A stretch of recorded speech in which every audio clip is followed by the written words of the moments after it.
Hello everyone, it's good to be back. Happy Tarot Tuesday. I am recording this video from my place to yours a night earlier than I was planning, and I thought that this second option would be better because it's always nice to have something in advance, right? At least that's a good way to put it. Like, I don't know, when it comes to school, for me, I used to love getting my assignments done ahead of time, or really taking my time to finish them, because it would suck to have to stress myself out, to stress my future self out because I didn't plan in advance. Like, me studying or working on the paper that I needed to finish, the essay, the research paper, whatever it was. But yeah, I am going to be doing things a little different. We're just going to jump right in. As you can see, I already shuffled the cards, but I haven't saged them, so I'm going to do that right now. And I also bought this really cute new incense from Oregon. I just finished visiting my best friend this past weekend. Well, actually traveling with my best friend this past weekend and helping her move to her new spot. I'm very happy for her and wish her the best always.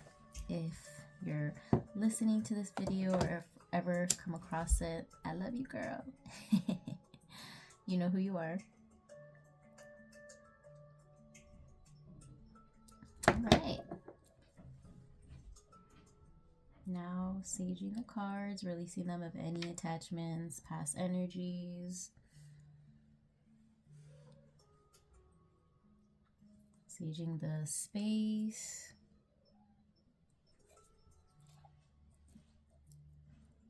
All right, let's get started.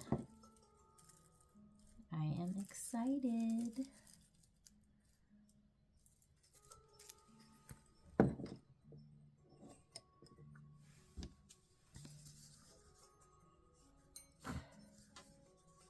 Now let's cleanse the aura some more with a singing bowl.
All right, so if you hear a couple of sounds, extra sounds in the background, don't mind them. They're just my cat Luna, and she's feeling extra playful right now. After eating some dinner, she's like super energetic. Give me a second. I'm going to take a drink of water.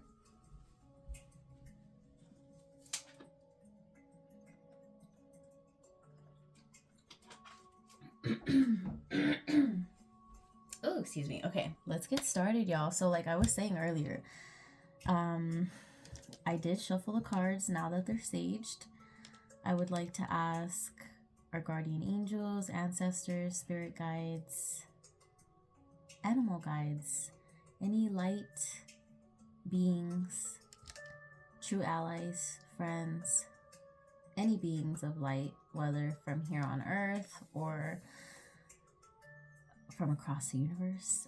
May the energies be good and only good, love and light and all that's good and right.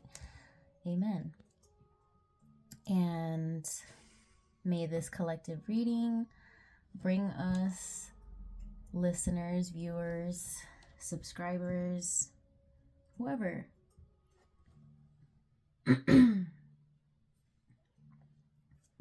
May this reading bring all of us some extra guidance that we need when we need to hear it. This reading is timeless, so whenever you hear it, it is meant for you to hear it and listen to the messages.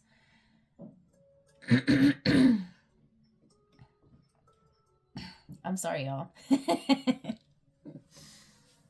Let me take another sip of water.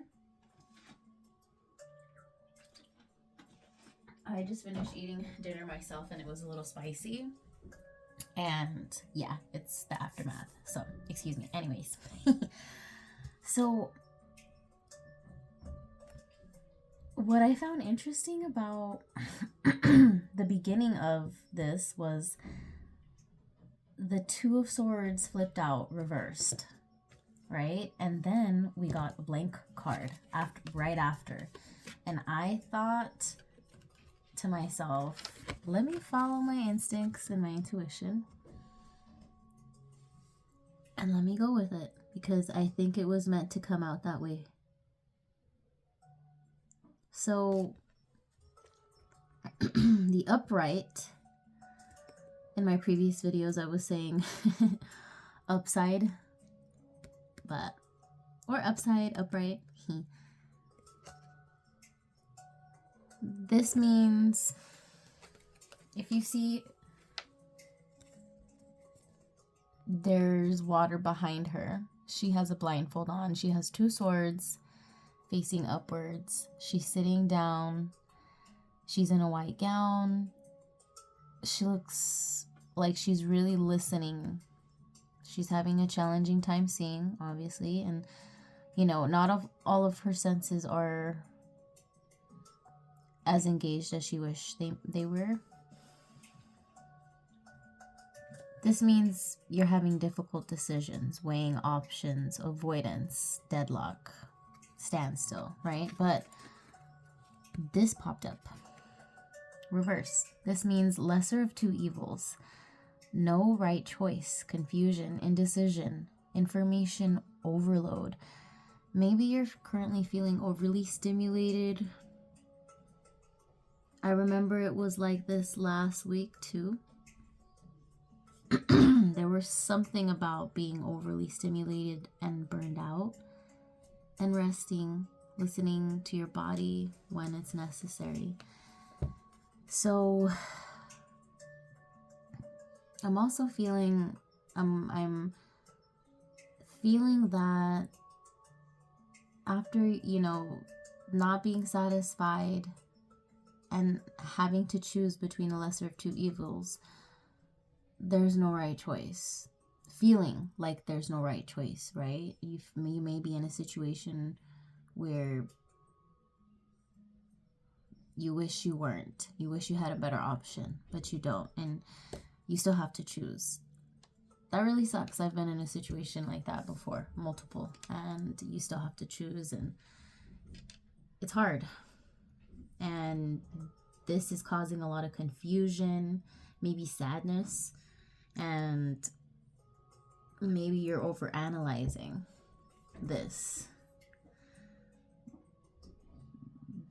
I was a part of, I'm seeing duality, and I'm also hearing in my mind double-edged sword, togetherness, a settling of energy, union, love, balance.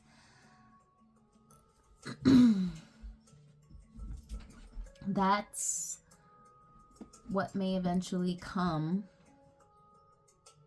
what may come after you've made a decision finally. And starting off fresh, a new chapter, a blank canvas for yourself. and for those that used to be connected to your energy. All right, let's get another card. How exciting. I hope y'all have been enjoying your new year so far. And you've been staying active on your goals. And if you haven't, that's okay. You should not feel bad about that at all. Everybody goes at their own pace. All right. Let's get one more message, or maybe two more messages for this tarot. Whoa, the way that this one, I was almost pushed to put that down, like boom, like I felt my hand. That was really interesting. We got the Two of Cups.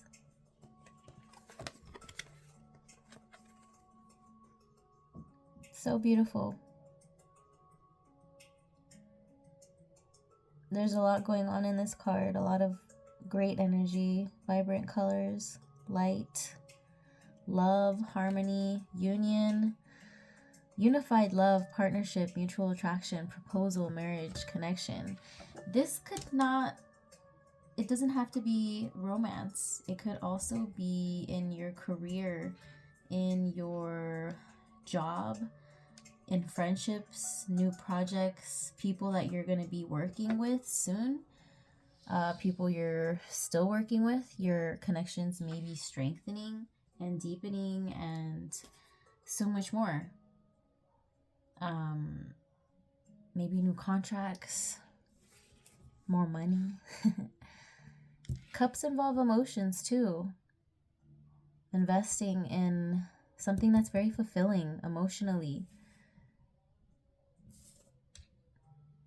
The feeling of togetherness, maybe a part of a team, a settling of energy. Yeah. A union, balance, connection. I love that.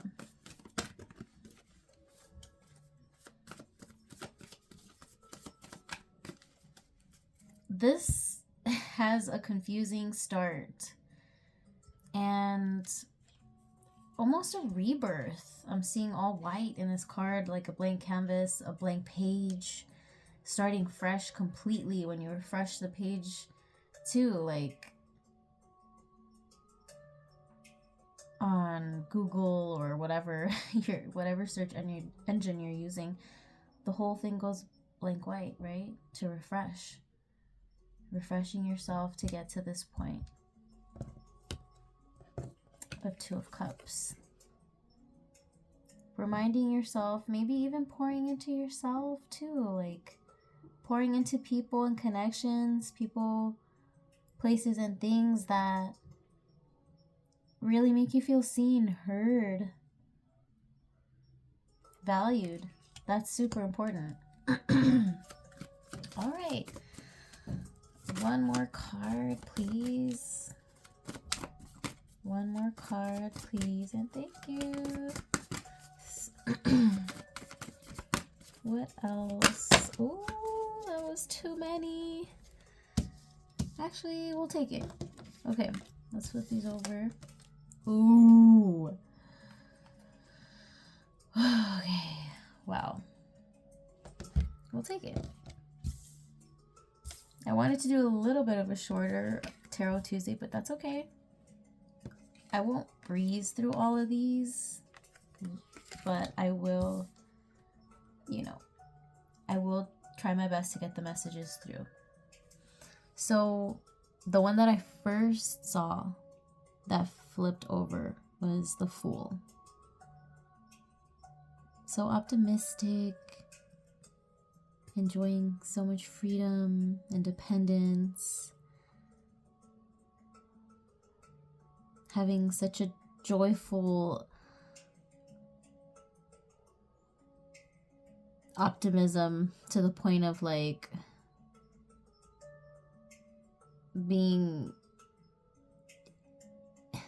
I wouldn't say almost ignorant to what's to come, but yeah, you like still being optimistic, but not, but you know, trying your best not to just walk yourself off the cliff with your dog.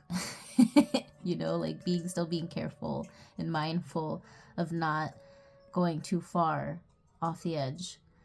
New beginnings, possibilities, innocence. There it goes. Innocence, gullibility, and naivety, and like just still being cautious, not being reckless.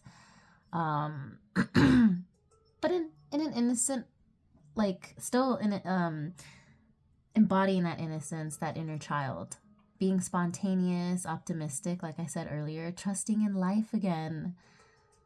But maybe also feeling blind faith, being mindful of that, trying to have a balance, trying to find a balance, being and feeling adventurous, more adventurous, being more open to opportunities and pleasure, whatever the case may be, whether in food, new experiences, dating, new friendships, new films, new books that you might love. I love that. Unlimited possibilities. I forgot to mention 0. Unlimited possibilities. It also says that here too. The Hierophant. 5. Look at her. A crown, a golden crown. Major authority.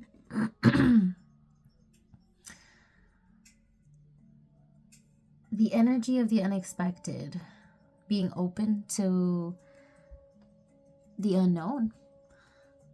Institutions, tradition, religion, society and its rules. Social approval, conformity, forgiveness, bonded, mercy, wisdom, trust. A lot of serious stuff here. Virtues.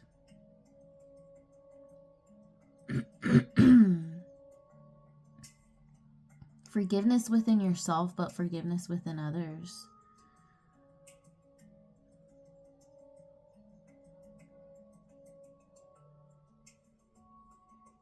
Making sure that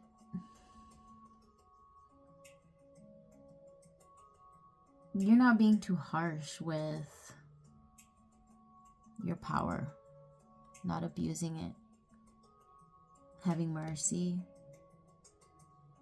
through wisdom and trust.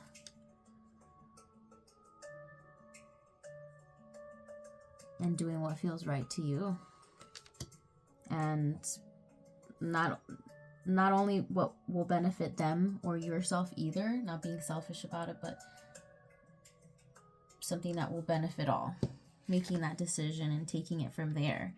And this was interesting too. We got reversed death. And the death card is 13, number 13. The energy is Scorpio. Water energy. So upright, upside. I was about to say upside too. Upside, upright. Endings, the death doesn't necessarily, I've heard rarely the case that means someone's actually going to die that you know or love or care about. Rather, it could mean the ending of something specific in your life. Whoever this message is resonating with, you may know what that ending is right away, right? You're just experiencing some kind of ending, whether in your personal life, at work, whatever you're going through, right? You're going through an ending, and this is also creating space for your new beginning, your rebirth, your change, your transformation, your transition, that shift, your metamorphosis. When the cocoon opens up and out comes a butterfly after going through the metamorphosis. So the ending of a cycle. Now, however, we got reversed. So reverse meaning means resistance to change, fearing change, holding on, stagnation, decay, and personal transformation. Ooh, this is really interesting because I'm feeling like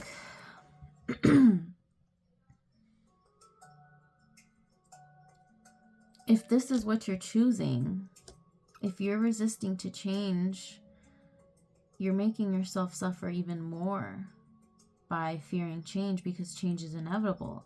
And by holding on, you're creating stagnancy. And instead of growing, you're staying stuck or nothing, because nothing's happening. I'm imagining a plant, the root system, the bark, the tree starts to rot. It starts to die. If nothing is being transformed, if nothing's growing, if something is stuck, it'll eventually die. And this is probably how you've been feeling, literally, like the energy. And this is causing you to eventually go through a personal transformation within yourself and really dive deep in your heart and your mind to figure out what it is that you need for your personal transformation. For your upright death to take place, for your rebirth, for your ending of that, for your ending to take place, for this cycle, for the healthy transformation, the metamorphosis, so you can become the butterfly or bloom into this beautiful flower in this flag, in Death's flag. Beautiful white flower that blooms and transforms. The shadow to light, the death to life. All right, let's pick a magic tree.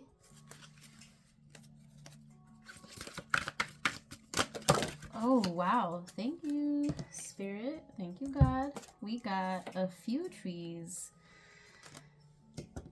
The first one I saw was number 29, the fig tree, enlightening love, tree of life.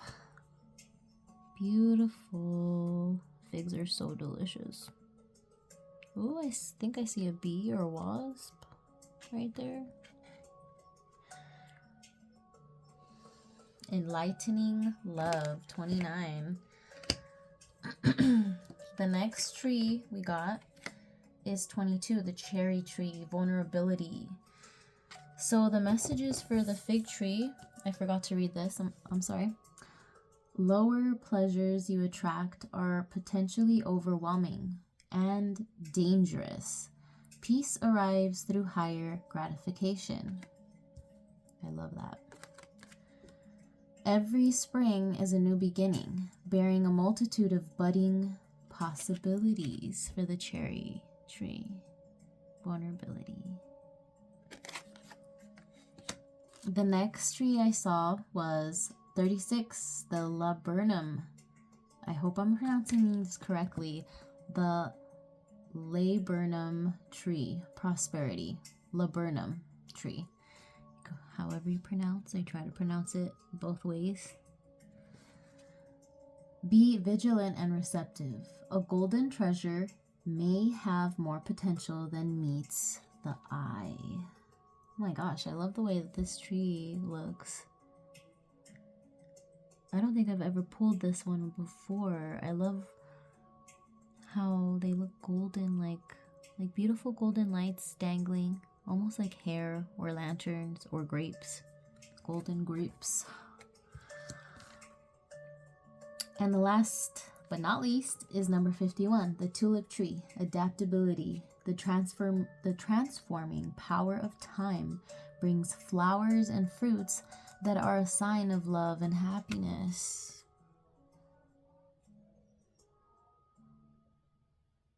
Wow, that's a gorgeous tree. All these trees are gorgeous and different. Thank you, magical trees. Now let's dive deeper with these magical trees.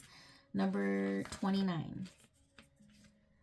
A tree of life. The fig tree symbolizes enlightenment. Its heart-shaped leaves signify the promise of love in your life. It may be the real thing or a small fling, just as the fig tree can be gigantic or human-sized, living for thousands of years or a mere few hundred. It also warns against not carrying a fig. To see what is evident and what is hidden brings wisdom that grows inexhaustibly like the fig.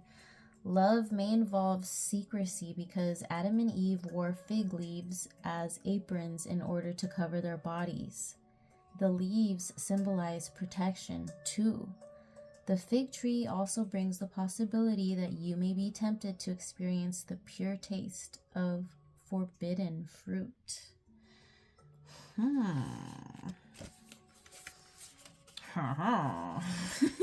That sounds kind of sexy.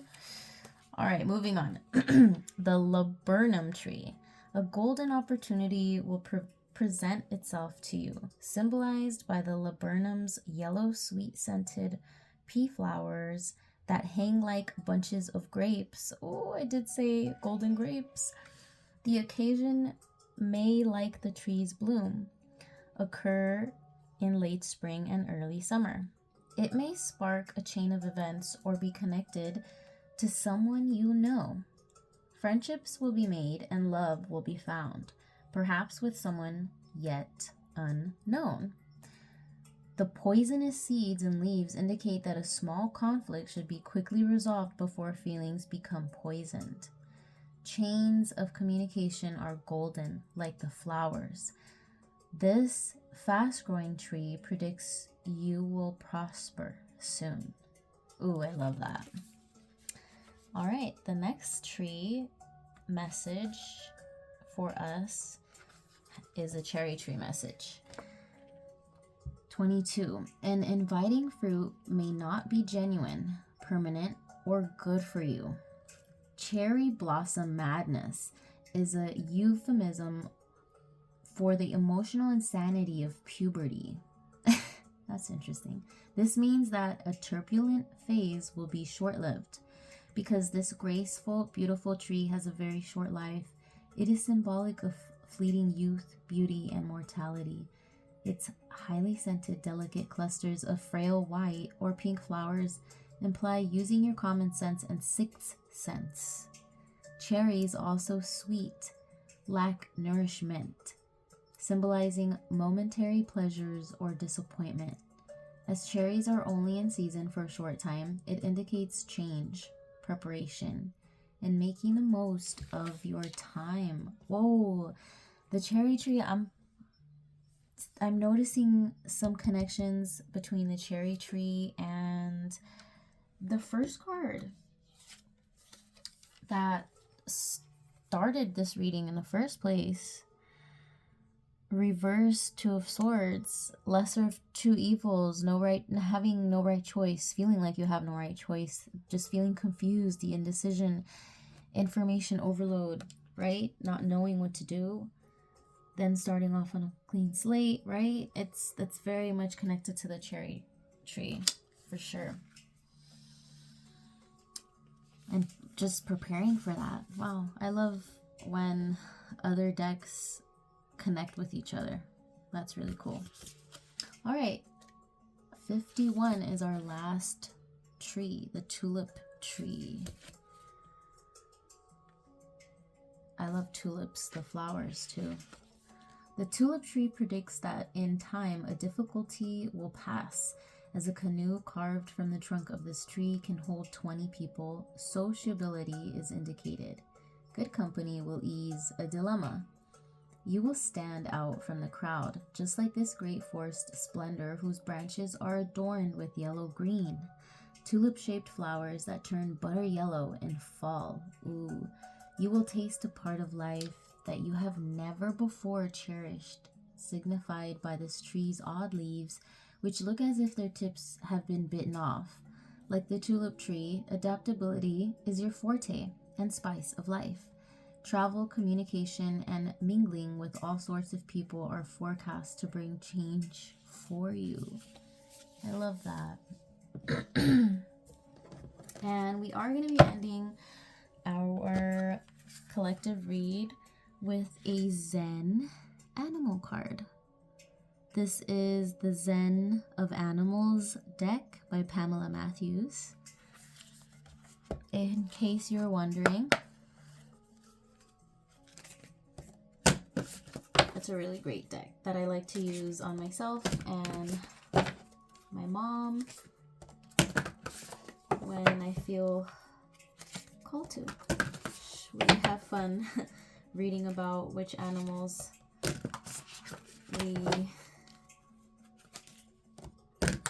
we've received in the past, and you know which ones we get, because it's very few times when we get the same animal, but it's always fun, like when we learn about a new one. And it's always cool when we relate to that message too, even if it's just one. All right, one last message, please, and thank you. Let me pull this one.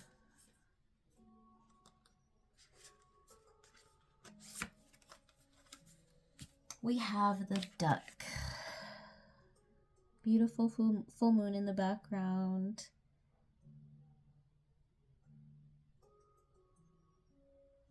Feeling feminine energy. Purple feathers. Beautiful plants. There's two ducks. One in the bottom, one here, swimming. Or I wouldn't say swimming, but floating on the water. All right, let's see what the Zen duck has to say to end our reading. Peace, fidelity, plentiful offspring, harmony, beautiful, odd couple, bonding. The spectacular male and the more camouflaged female are a Chinese symbol of a happy marriage. Their very different appearance gives them their name,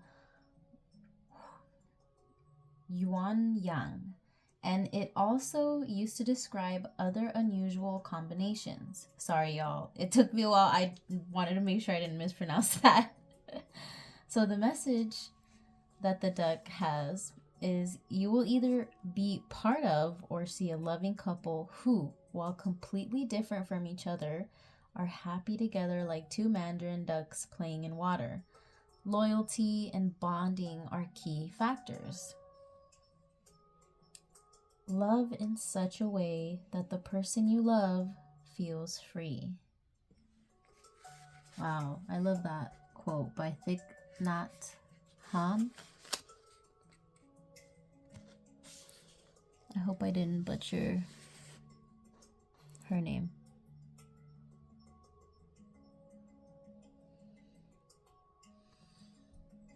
And that's the message.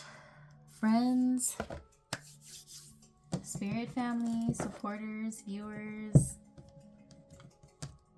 thank you all for listening. And if you made it this far, leave an emoji tree, a duck emoji, swords, a skull for death, a butterfly for transformation, cups for unified love, partnership, mutual attraction, teaming up, enlightenment, balance, union, starting fresh. You could also put a canvas emoji or a blank page emoji if you'd like to. Or just like or share this video. I'd really appreciate that, y'all. But yeah, I hope you got something from this. Whenever this finds you, I'm sending y'all good vibes, good energies, and until the next time, bye.